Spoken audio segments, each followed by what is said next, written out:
12, 2024 na kung saan sa ngayon po ay tuluyan na lumayo ang bagyong Nika dito po sa ating kalupaan. Nasa layo na po ngayon ng 156 km west ng Batac, Ilocos Norte na nataglay pong lakas ng hangin na maabot po sa 110 km per hour at mamayang hapon posible po na makakalabas na yan dito po sa ating area of responsibility. At sa paglabas po ng bagyong Nika ay papasok naman na po ang bagyong Ophel dito sa ating area of responsibility mamayang hapon. Ngayon ay nasa layo po ng 1,005 km east ng Northern Samar. Nasa tropical storm category na po at taglay ang lakas ng hangin na maabot po sa 95 km per hour habang kumikilos pa west, northwestward sa bilis po na 20 km per hour. At base po sa pinapakita ng mga weather models ay lalakas pa yan into typhoon category. Nagbabanta po ulit na mag-landfall sa darating na Huwebes dito sa northern part ng Northern Luzon as a typhoon at pagkalampas sa kalupaan ng bagyong Ophel ay nagbabanta naman na papasok ang potensyal na bagyo na tatawaging Pepito dito sa ating area of responsibility sa darating po na Biyernes.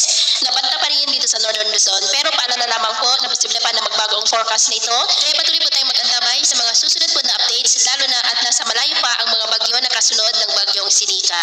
Samantala dahil sa paglay po ng bagyong Nika ay unti-unti na maalis ang mga wind signals sa ilang bahagi po ng ating bansa lalo na sa western section ng Luzon.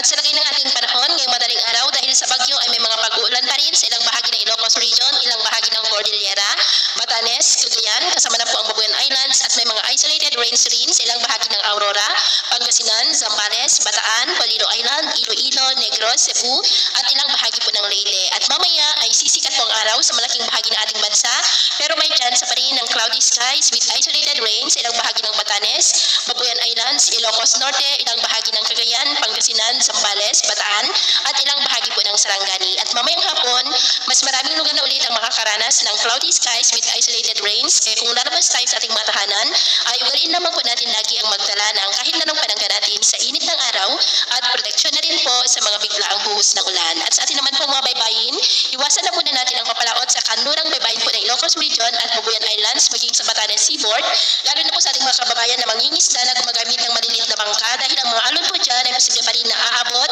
hanggang po sa 3 to 7 meters height. Dulot pa rin po ng bagyong Nika kaya hanggat maaari ay iwasan na muna natin ang papalaot dyan sa mga may kulay pula para mas makaiwas sa mga sakunang pangkaragatan.